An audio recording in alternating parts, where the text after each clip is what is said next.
Omwaka 2024 nze Shamim Naiga kadde kamawulire gaffe Ubc Leero era kkiriza nga tandikirewo mu bujjuvu era kanga tandike n'olukuŋŋaana olwa G77 plus China olubadde luyindira wano e Munyonyo nga narwo luwedde. Olukuŋŋaana luno lwetabyemu abakulembeze b'amawanga agatali gamu n'abanene mu gavumenti ez'enjawulo ng'ekiruubirirwa kibadde kyakusalira wamu magezi ku ngeri ey'okukulaakulanyaamu amawanga gaabwe mpozi n'abantu be bakulembera.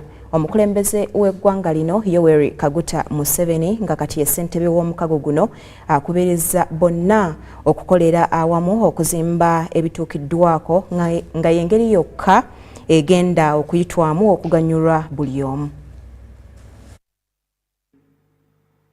And heads of delegations, I thank you so much for having come to Uganda, responding to my invitations. We have had very useful discussions. We are a very important grouping in the world. Our countries account for 6.6 billion people in the world. That's almost 80% of the people of the world. Therefore, we can do a lot. As I told you the other day, some of us have been involved in the resistance movement for more than 60 years. And we have got some conclusions. As I said the other day, we need to address 3 areas. As the theme of our other meeting, the two meetings, the NAM, the theme was deepening cooperation to achieve global affluence of all people, instead of affluence of only some. Now, the theme of this summit was leaving nobody behind, which is really the same point, that everybody, all people of the world should be in a good situation, should be prosperous. But how do you become prosperous? Sustainably. According to our experience, the only way you can guarantee prosperity sustainably is to enable all families, all persons who are old enough to participate in wealth creation by producing goods or services, either as an entrepreneur or as an employee of that enterprise. The population or adults participating in the production of goods and services. And here we can cooperate with the countries of the South. We can cooperate in production of goods and services. Therefore, in the 1 year which you have entrusted me to head the organization, I will push those 3 points: production of goods and services, how to encourage that interlinkage, dealing with the issue of markets, and then the issue of the infrastructure. But this assumes that we have peace among ourselves, which is another issue. Because if we don't have peace, then we shall not achieve this. So I will have to be in touch with some of the brothers and sisters who have got tensions or even conflict, to see how win-win solutions can be found. So I'm very happy on behalf of Uganda to have welcomed you here, and I thank you so much for being patient and staying for up to the end. And it is now my pleasure to declare the Group of 77 Summit and the South Summit closed. Thank you very much.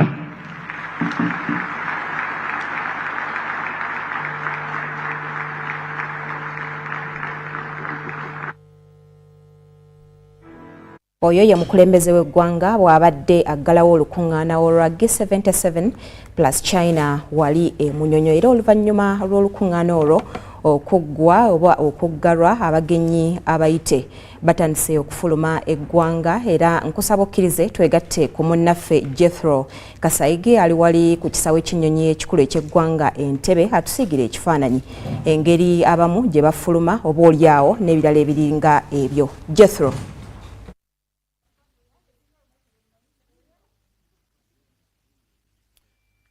Butereevu webale nnyo Shamim Naiga n'omulabi waffe omulungi alaba UBC TV amawulire UBC Leero. Njagala okutegeeza nti wano kisaawe ky'ennyonyi eky'Entebbe ekya VVIP Terminal abakulu bagenda mu maaso n'okubanga ate bafuluma eggwanga. Njagala okutegeeza abantu nti olunaku olwaleero ate olukuŋŋaana olwa G77 lugaddwa mu butongole, era nekitegerekeka nti kaakati bapulezidenti abatali bamu n'abakulu abalala batandise okufuluma eggwanga olunaku olwaleero, wadde nga waliwo ebirowoozebwa nti obaolyawo abasinga bayinza okufuluma olunaku olw'enkya. Olunaku olwaleero abakulu abawera ddala nga 8 be bafulumya eggwanga, era nga njagala okutegeeza nti omu ku bakulu asoose okufuluma eggwanga lino olunaku olwaleero ye minisita avunaanyizibwa ku nsonga z'amawanga amalala mu ggwanga erya Brazil, Mauro Vieira, era ng'ono awerekeddwako minisita Obiga Mario Kania, era ng'ono awerekeddwa mu bitiibwa eby'enjawulo. Nkulaga ekifaananyi embeera nga bwebadde ng'omukulu ono afuluma eggwanga.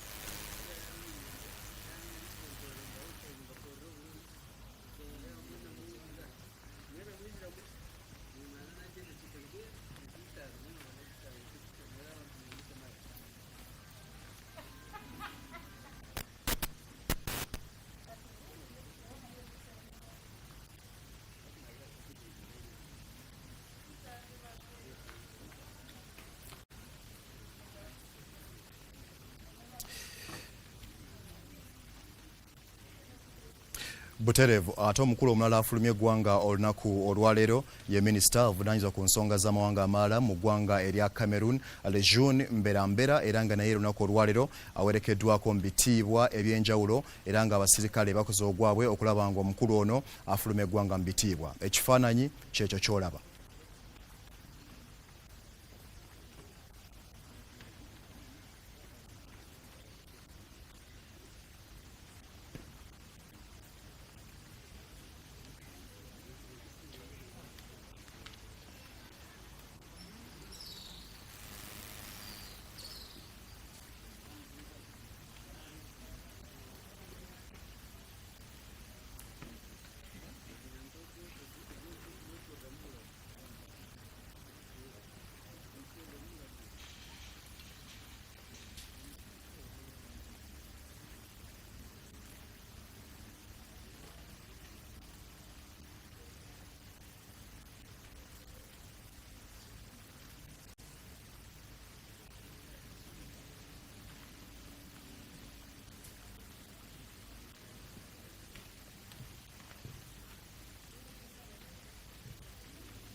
Buterevu ate omukulembeze w'eggwanga erya Cameroon Faustin Taudera naye olunaku olwaleero asobodde okuba nga ataafuluma eggwanga oluvannyuma lw'okwetaba mu nkiiko okubadde olwa Non-Allied Movement olw'omulundi ogw'e19 agattako G77 plus China era ng'ono awerekeddwako Minisita Obiga Mario Kania.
Buterevu oyo abadde President w'eggwanga erya Central African Republic ng'afuluma eggwanga Uganda oluvannyuma lw'okwetaba mu nkiiko. Kakati ate omulala afulumye ye Vice Prime Minister ow'eggwanga erya China Liu Guzong era ng'ono awerekeddwako Minisita avunaanyizibwa ku by'emirimu n'ebyentambula General Edward Katumba Wamala. Ebifaananyi byo byenkulaga.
Buterevu ate omukulembeze omulala abadde mu ggwanga Uganda nga yajja okwetaba mu nkiiko zino okuli olwa NAM n'olwa G77 ye President w'eggwanga erya Sri Lanka omukulu Ranil era nga njagala okutegeeza nti ono President wa mwenda okubanga ate afuga eggwanga eryo erya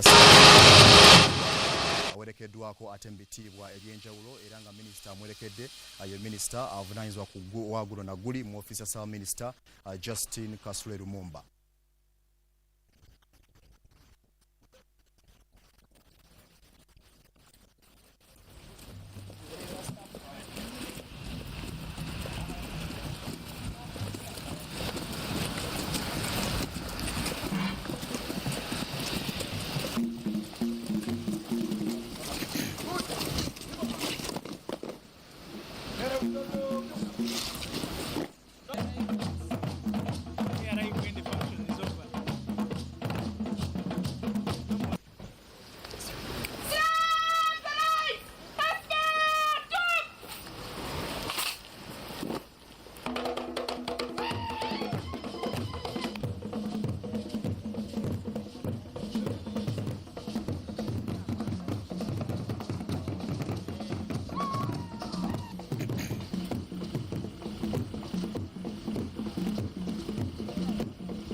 omulabi waffe owa UBC TV ng'ogenda mu maaso n'okulaba amawulire gaffe aga UBC leero njagala okutegeeza nti ne Foreign Minister ow'eggwanga erya Angola naye olunaku olwaleero bw'amaliriza okweta mu nkiiko ezibadde zigenda mu maaso omukulu Atete Antonio naye awerekeddwa mu bitiibwa eby'enjawulo era ng'awerekeddwako Minisita General Edward Katumba Wamala.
Wakati alaba UBC TV amawulire UBC leero njagala okutegeeza nti abamu ku bakulu abensobodde okuba nga ate enkugatiragatira olunaku olwaleero abagenze maaso n'okubanga bafuluma eggwanga wabula nga ate olunaku olw'enkya wajja kubaawo abakulu abalala abasuubirwa okufuluma eggwanga oluvannyuma lw'okwetaba mu nkiiko ezibadde zigenda mu maaso wano mu bitundu eby'emnyonyo. Nkomawo gy'oli Shamim Naiga otwongereyo n'amawulire gaffe UBC leero ne bw'oba olinayo ekibuuzo oba oli awo era nakyo nsobola okunnyonnyola okusinziira ku mbeera nga bw'ebadde etambula.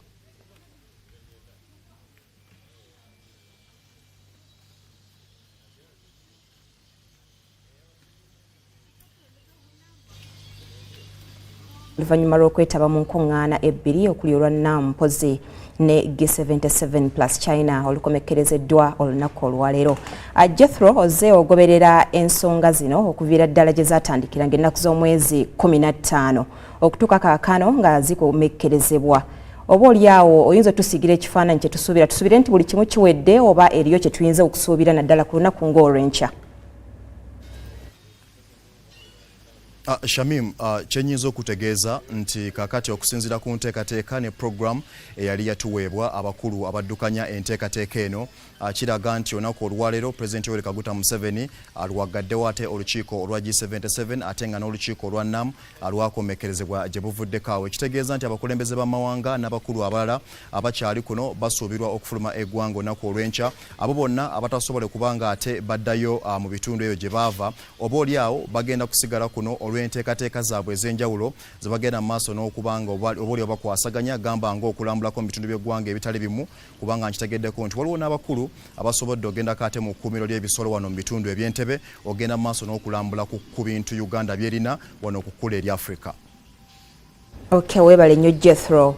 Tujja kuddira oba oli awo oyongere mu mawulire gaffe ag'Olungereza oyongereyo okuttaanya ensonga nga bwe zitambudde ku kisaawe ky'ennyonyi ekikulu Entebbe. Ebyo nga tubivuddeko mu mawulire gaffe amalala, poliisi ekakasizza nga enkuŋŋaana ebbiri ezibadde mu ggwanga bwe ziwedde obulungi era nga tewali kyekango kyonna kye baafunye mu kiseera ekyo. Omwogezi wa poliisi mu ggwanga Fred Enanga era agambye nti ne bannabyabufuzi abaagezezzaako okuteekawo embeera oba okwekalakaasa tebaasobodde.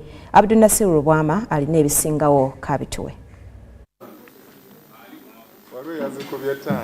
Wakati mu nkuŋŋaana ku mutendera gw'ensi yonna ezibadde mu ggwanga okubadde olwa Non-Aligned Movement ne G77 plus China, bannabyabufuzi abamu baagezezzaako okwekalakaasa naye ebitongole by'ebyokwerinda tebyabaganyiza. Kino no poliisi ekyenyumirizaamu ng'egamba nti okwo kwabadde kuttattana linnya lya ggwanga. Ebikolwa okusinga bya butiitiizi, tewali yavaayo n'obuvumu nti tugenda kusimba ebitooke mu makubo poliisi etusange.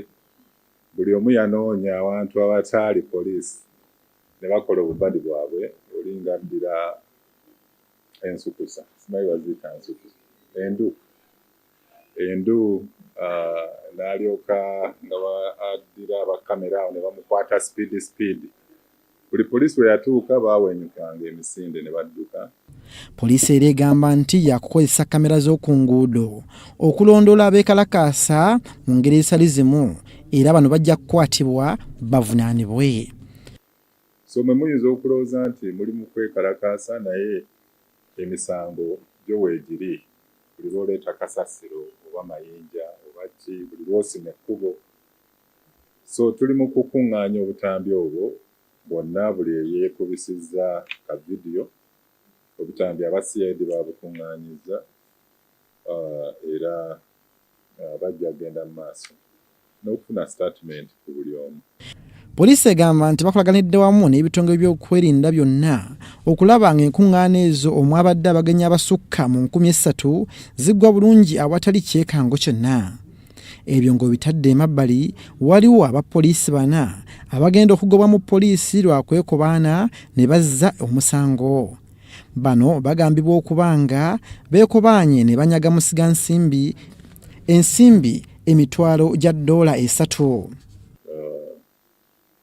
Kyamukisa mulungi nti Muhammad Olad yasobola okutemya ku munne omusango guno ne baguleeta eri abakulu ba poliisi ekyaviirako okukwata bala abapoliisi 4 ogenda okwaza amayumba gaabwe basangibwa n'ebizibiti ebimu ebya ddoola era kaweekube kati wakugenda mu maaso okulaba nti maneja wa hoteli eno eya Royal View ebuziga awamu ne munnookero nga we beenyigira mu kkobaane tubanoonya bakwatibwe nabo bavunaanibwe n'omusango ogw'okubba. Mu kunoonyereza okulala okukoleddwa, poliisi eyongedde okufuna okwemulugunya okuva mu bantu abali ku kyeyo mu mawanga g'Abuwarabu ku b'eŋŋanda abalyako ensimbi zaabwe nga bazibaweerezza. Eyongera okuwabula abo abakyali eyo mu Buwarabu n'ebitundu ebirala n'abali mu nteekateeka ez'okugenda ku byeyo ebyo nti balina okulaba nti baggulawo akawunti ze balinaako obusobozi ng'abakyala. Kubanga abamu bamala emyaka 4 agenda okudda wano nga talina kyalina ate nga olaba nti abadde mu kubonaabona, abalala bayisibwa bubi, abalala babatuusaako obuliisamaanyi. So kyetaagibwa bambi abakyala bano ne bayambibwa. Poliisi bano bawa amagezi okuggulawo akawunta kwe bayinza okutereka ensimbi nga wali wabweru w'eggwanga mu kifo ky'okutuma abalala okuzibaterekera. Nze Lubwama Abdul Nasir. Webale nnyo Lubwama. Ate ye Pulezidenti w'olukiiko lw'ekibiina ekyamawanga amagatte olwa 78 Denis Francis atenderezza Kampala Capital City Authority olw'obumalirivu bwe balina okuyamba omwana omuwala okuyita mu program eya Girls Empowering Girls Program. Ono atuuseeko ku ssomero era Nakivubo Primary School erimu ku masomero programu eno gyekolerwa mu kulambuzibwa okuwomeddwamu omutwe ekitongole ky'abaana mu UN.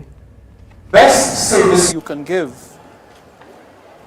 Pologulamu erungamya omwana omuwala eddukanyizibwa ekitongole kya Kampala Capital Authority Girls Empowering Girls Program eruubirira kulaba nga abaana abawala abavubuka bateekebwateekebwa okwetengerera batuuke ku biruubirirwa byabwe nga bakuze. Pulezidenti w'ekibiina ky'amawanga amagatte ow'omulundi ogw'78 Denis Francis alambudde ebikolebwa abaana mu pulogulaamu eyo ku ssomero lya Nakivubo Primary mu Kampala era n'atendereza gavumenti ne KCCA olw'okuteekayo omwoyo abaana abawala basobole obutalekebwa mabega.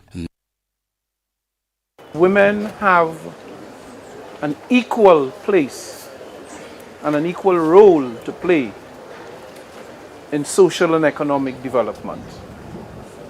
That they must stand alongside the men.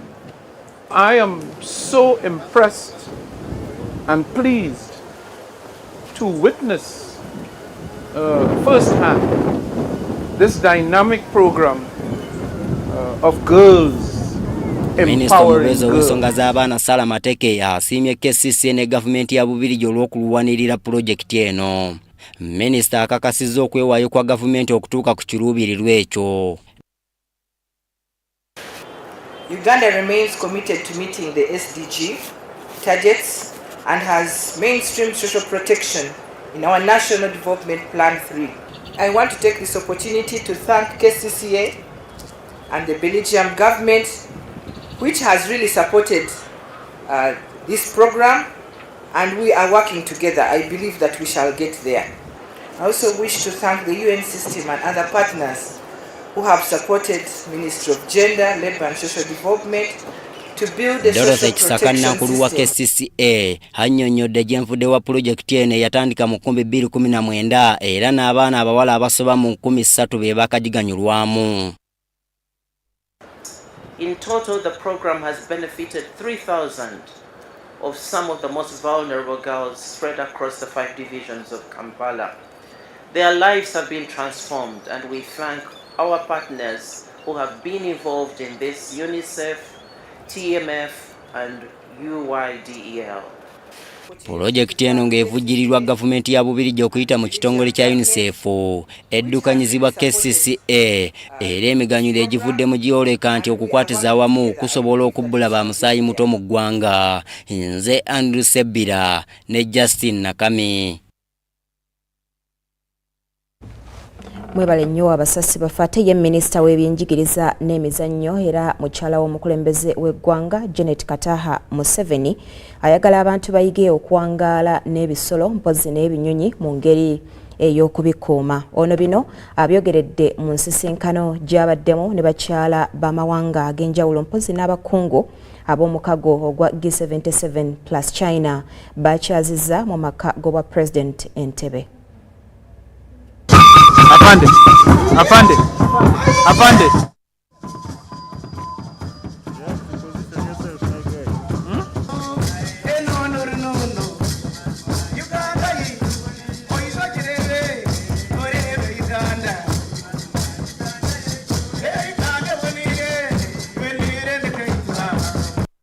Uganda has a great diversity of landscapes, of the plant life, of the wild life, of bird life, of culture and people. It is a land of lakes and rivers and waterfalls. It's flanked by rich thickets and wetlands. Our dense jungles are home to the endangered mountain gorillas and chimpanzees that you just saw in that documentary. The iconic African Big Five. I'm sure you heard this story at the zoo. And here we actually have more than 5. We have the antelopes, the zebras, the giraffes, the hippos, the crocodiles, the cheetahs, the lions and hyenas and others that I can't name right now. That can be seen when you go on a wildlife safari in the parks in all regions of the country. Uganda also boasts of more than 1,000 out of the 2,250 bird species in Africa. The challenge for us now is to find ways of coexisting harmoniously with all these precious species. And we're trying to find ways to secure their existence alongside our own. Olwairo tubadde bamukisa okukyaza abagenyi naddala ba first ladies oba bakyala babakulembeze abazze okukyala mu Uganda abazze okwetaba mu lukiiko tabamiruka NAM Summit ne G77 plus China. Olwairo tubadde bamukisa okubakyaza era tukitwala nga kikulu nnyo eri ensi yaffe Uganda, tukitwala nga mukisa gw'amaanyi nnyo okuba nti abantu bavudde mu nsi nga Cambodia, Eswatini, Singapore, Guyana, n'endala nyingi nnyo, Myanmar,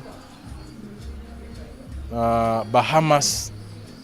Twafunye ba Prime Minister abazze delegations India. N'olwekyo tukitwala nti kikulu nnyo era mukisa munene nti Uganda yafunye chance eno era tusuubira nti bagenda kutunda Uganda kubanga batusuubiza nti bye balabye ebimu tebabirabangako ate ewaabwe tebabirina. N'olwekyo bagenda kukolagana naffe nga tukola omukago kye tuyita partnership tusobola okubayamba okukulaakulana oba okuteekawo ebintu ebimu betalina ate nabo okusobola okutuyamba okutumbula ku mutindo oba standards oba technology kwe tukozesa. N'olwekyo olukyala luno lutaddewo entandikwa y'enkolagana wakati wa Uganda n'amawanga amalala kigenda kutwala maaso mu kutumbula engeri yetukamu emirimu gyaffe ate n'okutunda Uganda wabweru wa Uganda kubanga banyumiddwa nnyo era bagambye bagenda kukomawo ne famire zaabwe balambule zuwa Entebbe ate bagende mu matereko g'ebisolo ebirala n'ebyobuwangwa ne tourism attractions endala. N'olwekyo mukisa munene era njagala okuyozaayoza Uganda wamu ne President waffe Yoweri Museveni okuba nti yatutte obukulembeze bwa NAMS olukungaana NAM Non-Aligned Movement emyaka 3 egijja mu maaso ne G77 plus China omwaka gumu ogujja mu maaso. Kino kikulu nnyo eri Uganda kubanga emikisa gingi gigenda kujja. Engeri gyali omukulembeze agenda kubanga yeenyigira nnyo mu kusalawo ebigenda okukolebwa mu nsi ezo.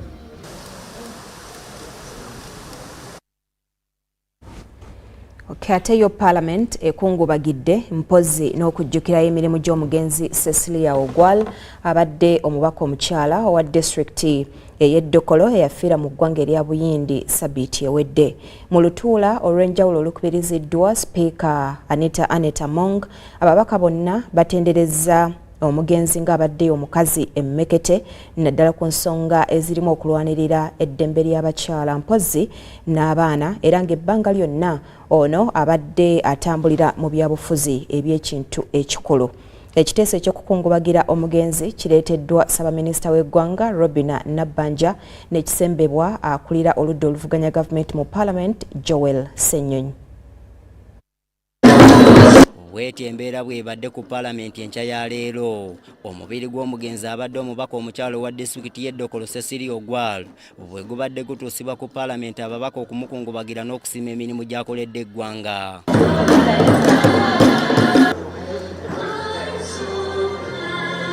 Omubiri gwa Ogwal gwaniriziddwa Sipiika wa Parliament Aneta Mong wamu n'ababaka abalala era ne guteekebwa mu Parliament.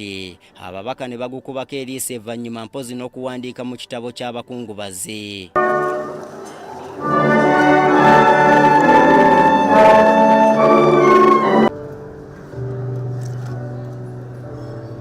Of issues took place in the border town of Mpondo. Ez'omutuntu omubiri gw'omugenzi ne guyingizibwa mu kisenge ekiteesezebwamu wakati mu kunyolwa okuva mu babaka. Okuteeka ebimuli ku ssanduuko kwe kusoose. Oluvannyuma Ssaabaminisita n'aleeta ekiteeso ekikungubagira omugenzi Cecilia Ogwal nga kino kisembeddwa akulira oludda oluvuganya mu Parliament Joel Ssenyonyi era mu bubaka bwabwe bwonna batendereza omugenzi ng'abadde omukazi ateerya ntama. And encouraged cohesion among different shades of opinions. For her exemplary leadership, His Excellency President Yoweri Kaguta Museveni bestowed upon her the Uganda Leadership Award in 2023. Appreciating that Honorable Cecilia Ogwal has been a fountain of knowledge and wisdom, a member of both the young and the old in the political arena. Was a stateswoman of outstanding and unparalleled dignity, a mother, an inspirational leader, one of the few politicians who exemplified impeccable work ethics and acted in the interest of her nation. She embodied peace and was an ardent advocate of affirmative action, rights of women and the girl child in particular. Omumyuka wa President Jessica Lupo, nampala wa gavumenti Dennis Samson Obuwa, akulira ababaka abali mu Parliament ku bwa Namuniginazi John David Livingstone, bonna basiimye emirimu gy'omugenzi bwe bamwogeddeko ng'abadde munnabyabufuzi ajjudde. I pray that the Almighty God grants the entire family the courage and the strength to go through this trying moment. And I would like to thank His Excellency General Yoweri Kaguta Museveni, the President of the Republic of Uganda, for according her an official burial. When the storm is there, an attack would be that elder Polango. Thank you. When that storm of land was there, Atat was the only one who could calm the storm in the presence of the President. Honorable Cecilia Ogwal was a person, a woman who championed what was always put as the issues that are championed by men. In most circumstances, Cecilia was the one who drove the multi-party agenda, and men followed her to drive that multi-party agenda. ababaka okuva mu kibiina omugenzi mwabadde aweerereza ekya FDC okuli owa Budadiri West Nandala Mafabi n'abalala nabo batendereza omugenzi ne bategeeza nti ono ebbanga lyonna abadde ayogera kaate. You must look in our direction to ensure that you are not disappointing her, otherwise you will be in a problem. That's the life we led. As much as we have grown like this, up to now we're looking at her. You would see me going to her, she would call me like this, and I go there. So, Madam Speaker, in that context, that's why I want to thank such leaders. You people clamor for committees. Mama Cecilia, new figures. Minister Rebecca Kadaga, Peter Ogwal, Norbert Mao, Beta Amongi n'abalala nabo babadde weera bwe bati bwe boogedde ku mugenzi. She was really a Ugandan. Many times I went out with her. You know, when I first traveled with Cecilia abroad, I was worried. I said, what is she going to say in this meeting? But when we got there, she said, Madam, I'm a Ugandan. I will never speak against my country. And throughout her tenure, this is what she did. And she would defend vigorously. Before you lies the greatness. We mourn the passing of an icon, but also celebrate the fact that God gifted her to Uganda and she lives. Abagenyi bangi abazze okubeerawo nga Parliament ekungubagira omugenzi omubadde yaliko omumyuka wa President Edward Kiwanuka Sekandi, Ssaabalamuzi Alfonso Owiny-Dollo, abaaliko ababaka mu Parliament, abaaweerezaako n'omugenzi mu Parliament ez'enjawulo n'abalala. Shamim Naiga yakusakidde eggulire lino. Bibadde mu Parliament era nga tukitegeddeko omukulembeze w'eggwanga agenda mu Parliament essaawa yonna okukungubagira Cecilia Ogwal. Nabye tujja bikutuusaako mu mawulire gaffe agajja mu maaso awo. N'oluvannyuma olw'emboozi eyo kkiriza nkuumuzeemu katono, nkyalina mangi ngenda gakuwa mu kitundu ekyokubiri, tovaawo.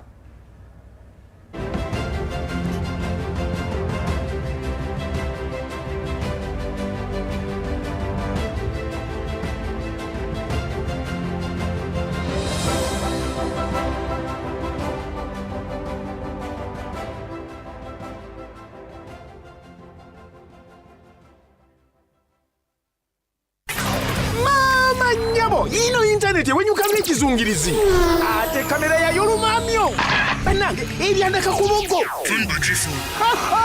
buno mugano gwennyini. Funa kabodi supakati ku nsimbi ezisaliddwako ng'otandika kusinyisa emitwalo 49 zokka, usasule mpola mpola sinsi 833 buli lunaku. Weewangulira omugano gwa kabodi supa okuva ku MTN weefunire GB 2 eza data wa MTN buli mwezi okumala emyezi 8. Weegambulire kabodi supa kati okuva ku dduuka lya MTN wonna mu ggwanga. Everywhere you go, MTN ekolera wansi w'amateeka ga UCC.